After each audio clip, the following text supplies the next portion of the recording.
Émotionnel ou rationnel? En accord ou à l'opposé? Par ici, les brasseurs d'opinion et de vision. Les rencontres de l'air. Bonjour Marie. Salut Mario. On va essayer de passer nos sujets en rafale parce que ça nous sort par les oreilles aujourd'hui. D'abord, faisons le point un peu sur les négociations du secteur public. L'offre du gouvernement hier a été rejetée rapidement du revers de la main. Aujourd'hui, François Legault a redit qu'il était prêt, peut-être même à en remettre encore, mais il attendait de la souplesse. Et il y a eu ce point de presse du Front commun où ils ont fait une litanie de nouvelles demandes. En tout cas, je pense que ça a assommé tous ceux qui pouvaient imaginer un règlement à court terme où tu te dis, OK, mais il reste encore tout ça à régler. Ouais, écoute, on vit d'espoir depuis à peu près vendredi dernier, là, où on a d'offres à contre-offre, tu sais, puis là, on se dit, puis là, écoute, c'est très cyclotimique notre affaire. Il y a une journée où on se dit, ça y est, on est à 2 doigts d'avoir une entente, puis le lendemain, on se dit, bon, non, finalement, ça arrivera pas, puis oups, 2 heures après, tu as une contre-offre qui se fait, puis on se dit, OK, on est à 2 doigts, il y a de l'espoir, il y a de la lumière. Moi, le Mario, là, aujourd'hui, là, je me dis, je vois mal comment ces négociations-là vont se résoudre dans les prochains jours. Comme tu dis, là, écoute, le Front commun sont arrivés avec des exemples très pertinents, là, tu sais, de métiers, là, tu sais, dans les écoles, un plombier, tu sais, puis on sait, il manque de main-d'œuvre, puis dans les hôpitaux, il manque de main-d'œuvre, t'as des toits qui coulent, puis dire, ben là, on les paye 10, 15, 50 $ de moins qu'au fédéral ou qu'à la ville, ou puis on parle même pas du privé, tu sais. Des exemples super concrets d'attractivité, puis si tu veux être un employeur modèle, puis garder tes employés, puis ta capacité d'attraction. Mais, tu sais, je regarde ça aujourd'hui, puis je me dis, si quelqu'un un jour peut m'expliquer la stratégie du gouvernement depuis le début, je serais contente de la savoir parce que c'est à se demander s'ils en ont une, s'ils ont encore le contrôle de la négociation. Est-ce qu'on s'en va vers une grève? Tu sais, là, demain, c'est 7 jours du Front commun. Bon, là, c'est terminé. Là, c'est sûr qu'on l'évitera pas. Ça veut dire que la semaine prochaine, 100% des écoles sont en grève. Ouais. Tous nos services publics sont en grève. Là, on arrive à Noël, là, Mario. Là. Donc, ça veut dire les écoles, ça reprend pas. Mais qu'est-ce que le gouvernement... Moi, sincèrement, je ne sais plus ce que le gouvernement peut faire. Il reste une loi spéciale. Il n'y a aucune volonté de négocier. Les syndicats se sont mis dans la tête qu'ils allaient obtenir tout ce qu'ils demandent. Puis... tu dis une loi spéciale, tu sais. Mais même ça, j'y crois pas. Mais ce qu'on comprend, c'est que c'est plus ce que c'était il y a 10 ans, il y a 15 ans, il y a 20 ans. Puis le gouvernement veut pas. Puis dire, bon, moi, c'est pas fini, demain, je mets une loi spéciale, that's tout le monde retrouve le travail. Là, juridiquement, on comprend que ça n'a plus tant de portée que ça non plus, là, une puis loi le gouvernement spéciale. veut pas. C'est pas un outil. Ben non. Puis là, il y a une limite à remettre de l'argent sur la table. On comprend que les syndicats, tu sais, quand tu refuses une offre à 1 heure, ça veut dire que c'est plus des pécadilles, là, c'est pas des petits éléments là, de négociation. Là, c'est que le fossé, il est encore gigantissime. Mais on fait quoi, mettons, qu'on part le 20 décembre, puis qu'il n'y a rien de réglé, puis là, on dit qu'on ne revient pas encore à l'école en janvier après les fêtes? Les parents vont capoter, là. Ben, je pense que les parents... Capote déjà. Ouais. Puis les policiers, là, ça, c'est la meilleure. Les policiers qui s'ajoutent là-dedans, qui sont pas satisfaits, eux, qui ont eu 21% sur 5 ans, sont pas satisfaits. Et là, sont choqués contre le gouvernement, qui pensaient que le gouvernement allait leur mettre un 23, un 24 ou un 25% en pleine négociation avec les autres. Puis là, ils se mettent à porter leurs pantalons de clown. Ben là, qui portent leur pantalon de clown, Mario, là, je veux dire, je vois aucunement c'est quoi l'intérêt du gouvernement du Québec à l'heure actuelle de se dire, hey, je vais m'asseoir avec les policiers qui viennent de cracher sur une offre de 21% alors que je suis en train de négocier avec un demi-million de travailleurs du secteur public à qui je suis même pas rendu proche de ça. J'offre moins, c'est donc, ça, ben oui.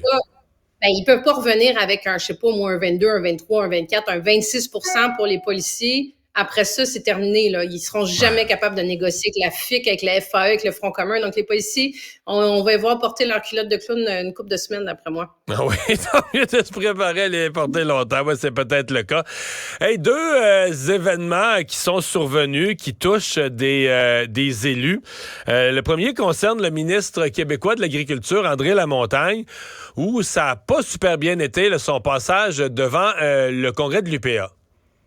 Mario, il y a une courte vidéo qui circule sur X, entre autres, mais qui, d'après moi, va se propager assez rapidement. En fait, il y en a même 2, là. Ah, c'est possible. Moi, j'en ai vu un qui est le petit échange qu'il fait avec le président de l'UPA. Je t'explique le contexte. Donc, c'est le congrès annuel de l'UPA. C'est de tradition. Le ministre de l'Agriculture va toujours prendre la parole. Puis, à un moment donné, il se retourne vers le président de l'UPA, Martin Caron, puis lui dit, écoute, Martin, il me reste 5 minutes. Puis, le président lui dit, ben non, écoute, on va passer à la période de questions. On n'a plus de temps, donc on va passer à la période de questions. Et moi, écoute, j'ai jamais vu ça. Là. C'est filmé, là, c'est public. On est devant les agriculteurs. Le ministre de l'Agriculture, il se retourne. Puis moi, je le connais bien. J'ai été sa critique à l'opposition officielle pendant un moment. Tu sais, j'ai toujours trouvé qu'il y avait la mèche courte. Mais là, il lui dit, ben non. Ben, je te l'ai déjà dit que mon discours allait durer 23 à 25 minutes. On s'entend que ça fait pas 4 minutes qu'il a commencé son discours fleuve. Puis là, il se met comme à bouder, puis il lui dit, ben c'est ça. Ben d'abord, OK, c'est bon. Puis il plie ses feuilles, puis il dit, je continuerai pas. Puis il dit, OK, mais on va passer à la période de questions. On a l'extrait. On a l'extrait. Ah oui, vas-y, l'écouter. J'en ai encore pour 5 minutes. Non, ben il va falloir, ça marche pas. Ça marche pas. Ouais, bon, on va arrêter tout de suite. On va arrêter, puis possiblement dans les questions, tu vas être capable de répondre. J'ai pris à peine t'écrire, je t'ai dit que c'était entre 23 et 25 minutes. Tu m'avais fait 30 minutes au début. Non, regarde, c'est ça. C'est bon. C'est bien correct. 23 minutes qu'on vient d'en faire. C'est bien correct. OK. Ouais. Bon, ils vont... Bon, puis là, il dit, un discours de 30 minutes, là, c'est long, il faut que ça soit bon en tabarouette. Sinon, ça devient plate. Qu'est-ce que tu as à dire de si pertinent et si important que tu n'as pas pu couper? Mais là, attends, le ministre, il continue après, puis il dit, non, mais moi, je vais répondre juste 15 minutes d'abord. Je vais jouer ta game, puis moi non plus, je ne prendrai pas tout le temps. Mais, puis, je voulais te parler de ça parce qu'honnêtement, ça, c'est hashtag besoin de vacances, hashtag fin de session parlementaire, là, je veux dire. Mais le contexte, écoute, Mario, c'est des agriculteurs qui sont là, qui parlent des difficultés des agriculteurs, des enjeux de faillite. Tu as un agriculteur qui s'est présenté là, un producteur maraîcher avec des bottes de travail dans la main pour inviter les gens à se botter le cul. C'est ça que j'appelle le deuxième extrait qui circule. C'est celui-là.